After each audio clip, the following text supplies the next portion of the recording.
Olá, tudo bem? Estamos aqui para dar sequência no nosso curso aí de Direitos Humanos. Muitos pedidos aí, ainda bem, né? Fiquei feliz. As pessoas querem que dê continuidade e tal, alunos meus e até gente que não é aluno pedindo para, que dá sequência aí, professor, nas aulas e tal. Então vamos lá. Estamos aqui na terceira aula, vamos ver a primeira parte dessa terceira aula, tá bom? Eu vou compartilhar a tela aqui com vocês. Só tem uma questão que é a seguinte, eu fiz um teste aqui, não está dando para compartilhar aquela apresentação que fica a tela inteira aberta, tá? Nós vamos ter que seguir assim, senão vocês não vão conseguir ler os slides, tá bom? Então, sem mais delongas, vamos passar para a exposição. Só um reparo antes, uma observação. Deixa aí o teu curtir, se inscreve no canal, dê sugestões, faça críticas se você achar algo que não está legal, que não está bom, ou que poderia ser melhor também, né? Não é só também uma questão de que não está bom, né? Uma questão que você fala, ó, poderia ser melhor isso ou aquilo. Eu, de bom grado, vou aceitar aí a tua colocação, tá bom? Ou vou analisar. É isso. Então vamos lá. Bom, características dos direitos humanos, né? Primeira delas, historicidade. Significa que os direitos humanos são frutos de conquistas históricas, tendo sido construídos gradualmente, se expandindo ao longo da história devido à luta de movimentos sociais para que se afirme a dignidade da pessoa humana. Os direitos humanos têm uma base em que se busca uma origem inerente ao homem, o direito natural, mas ao mesmo tempo a ideia de luta e dinâmica social está presente sempre. Então, pessoal, essa ideia já fica a dica aí para vocês a questão do direito natural, que é uma coisa importante, é considerada a base dos direitos humanos, do direito natural. Então, se você puder colocar uma atenção nisso aí, é legal. Leia alguma coisa a respeito. Tem vários autores que já escreveram sobre direito natural, que é algo que surgiu ali, ou que teve muita força na Idade Média, passagem para a Idade Moderna, mas ele retomou a força algum tempo atrás, porque realmente ele tem algumas questões bem interessantes que podem ser, vamos dizer assim, trazidas para o ambiente contemporâneo. Então, assim, fica a dica para você se aprofundar na questão do direito natural. E a questão da historicidade, é o que eu também até procuro mostrar nesse curso, né? Como você vai tendo uma verdadeira saga, né? Aquela caminhada da humanidade. Eu costumo dizer isso em relação a direitos humanos, é muito forte essa imagem, né? Você dá 5 passos para frente, cai, levanta, volta 2, anda mais 2, e cai, dá mais 1, anda 3 passos, volta 2, caminha mais. Então, é o caminhar da humanidade, ela vai caminhando meio claudicante aí em relação aos direitos humanos, mas caminha. É, Vamos seguir aqui. Universalidade. Os direitos humanos englobam todos os indivíduos, sem importar nacionalidade, cor, opção religiosa, sexual, política. São direitos destinados a todas as pessoas, sem discriminação e com abrangência universal. Pessoal, por incrível que pareça, só essas duas características dentro da universalidade, ou seja, atender todas as pessoas e com abrangência universal em todo mundo, só isso aí já tem polêmica envolvida. Nós vamos ver mais adiante. Aqui mesmo nós vamos dar uma pincelada, mas já já tem polêmica nessa história. Tanto na questão de dar todas as pessoas, porque tem, por exemplo, o direito penal do inimigo, né? Quem se interessar, quiser se aprofundar, que defende basicamente, estudando bem resumidinho, tá? Que seria assim, para certas pessoas não tem como se aplicar direitos humanos. Por exemplo, terroristas que atentam, praticam crimes contra a humanidade. Imagina, teoria extremamente polêmica, mas tem. E a questão também da abrangência universal também, porque há, às vezes, conflitos entre disposições universais de direitos humanos e questões culturais, locais, regionais.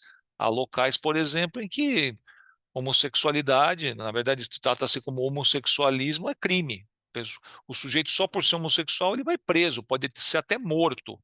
Então, e você, claro que isso entra em conflito com os direitos humanos, não vou admitir isso, né?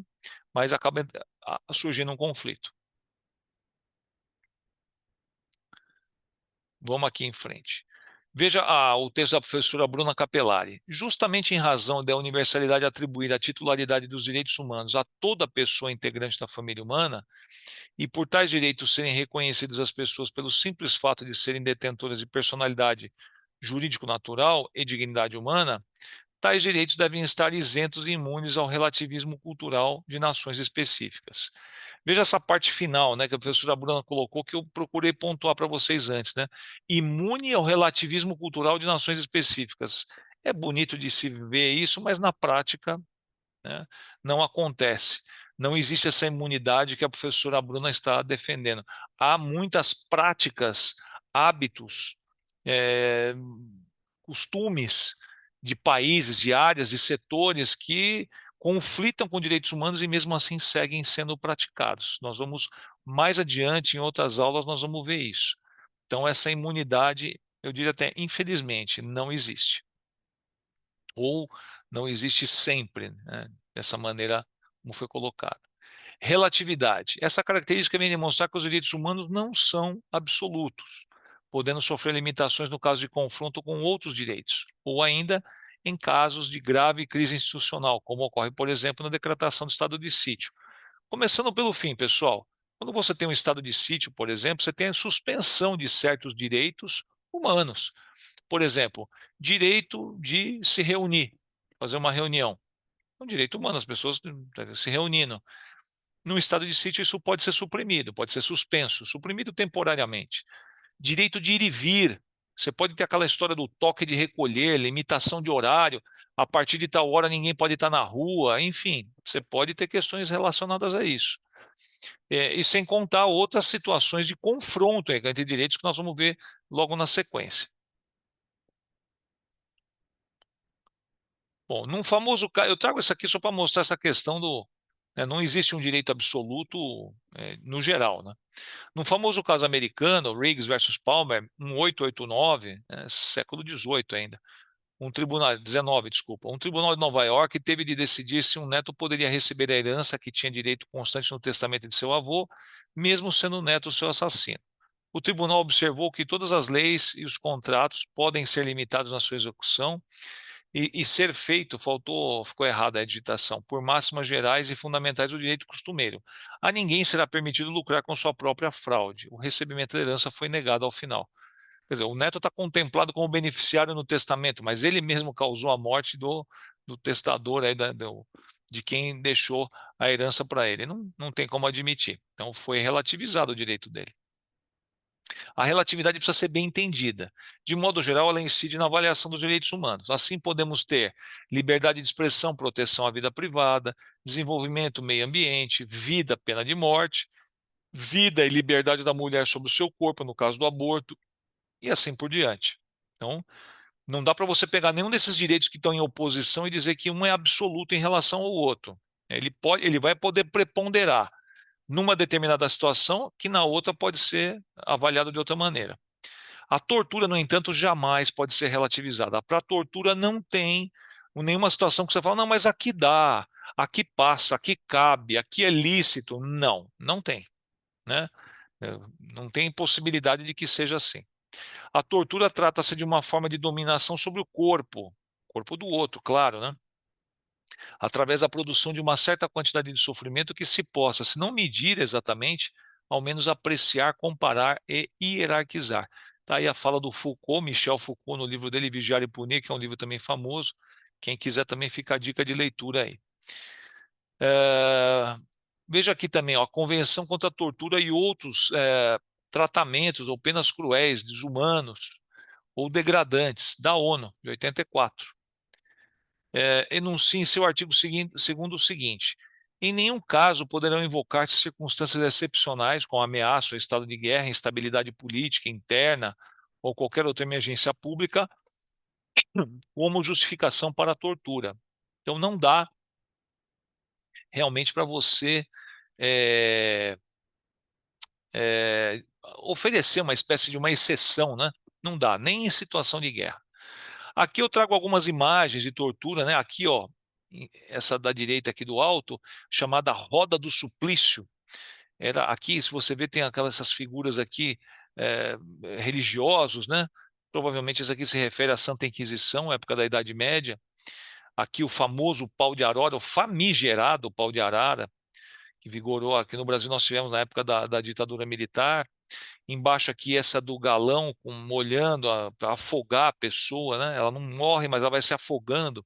Aqui à direita já bem mais explícito a intenção do afogamento, mas é só para ilustrar mesmo para vocês. Essencialidade. Os direitos humanos são inerentes ao ser humano, tendo dois aspectos: o aspecto material, que representa os valores supremos do homem e sua dignidade, e o aspecto formal, a normatividade destacada do tema. Ou seja, a gente fala muito, usa-se muito em direito dizer da positivação ou da positividade. Você positiva quando você reconhece aquilo de maneira formal, por escrito, numa norma de caráter jurídico. Então, isso seria, ou estaria ligado a essa questão da positivação. Irrenunciabilidade. Isso é um tema bem interessante. Não é possível a renúncia aos direitos humanos, pois, como são direitos inerentes à condição humana, ninguém pode abrir mão de sua própria natureza. Se alguém voluntariamente quiser abdicar dessa dignidade, isso não terá valor jurídico, sendo reputado como um ato nulo. Os direitos humanos são, assim, um direito indisponível. Não tem como você negociar, dispor, não, mas eu queria, eu aceitei. Se for considerado algo indigno, ofensivo aos direitos humanos, eu renunciei a esse direito, não tem valor nenhum. Jurídico não tem como você admitir, mesmo que a pessoa possa expressar que manifestou a sua concordância. Uma pessoa não pode, por exemplo, entregar-se voluntariamente à escravidão, sob o fundamento de estar exercendo sua liberdade de decisão, a qual, no caso, teria ela posto de lado para servir como escravo a outra pessoa. Há um núcleo de dignidade humana que não pode ser rompido nem mesmo pelo indivíduo, mesmo que aparentemente no exercício de seu livre-arbítrio. Então, tem certas coisas que não dá para a pessoa dispor nem em relação a ela mesma, né? Vai ter uma interferência do Estado, né, da sociedade por meio do Estado, tá certo? É isso. Veja aqui o artigo 149 do Código Penal, que trata justamente da questão aí do escravo, né, que eu falei da escravidão, que diz, ó, reduzir alguém à condição análoga, ou seja, semelhante à de escravo, quer submetendo a trabalhos forçados ou a jornada exaustiva, quer sujeitando a condições degradantes de trabalho, quer restringindo por qualquer meio sua locomoção em razão de dívida contraída com o empregador ou preposto. Pena, reclusão de 2 a 8 anos e multa além da pena correspondente à violência. Então, aí seria reduzir a pessoa à condição análoga de escravo, ainda é algo que, infelizmente, ocorre com bastante frequência ou com alguma frequência no nosso país. Pessoal, vou dar uma parada aqui, como eu sempre faço, né? Metade, depois a gente cumpre a outra metade para não ficar uma aula muito longa, muito chata, muito maçante. A gente já, daqui a pouco já faz a segunda parte. E não se esqueça, deixa aí o teu like, o teu curtir, o teu comentário, faça pergunta se você quiser, será um prazer responder e inscreva-se no canal. Se quiser, você pode até acionar aí o sininho, quando tiver novos vídeos você será notificado, tá bom? Um beijo, um abraço, até mais, valeu!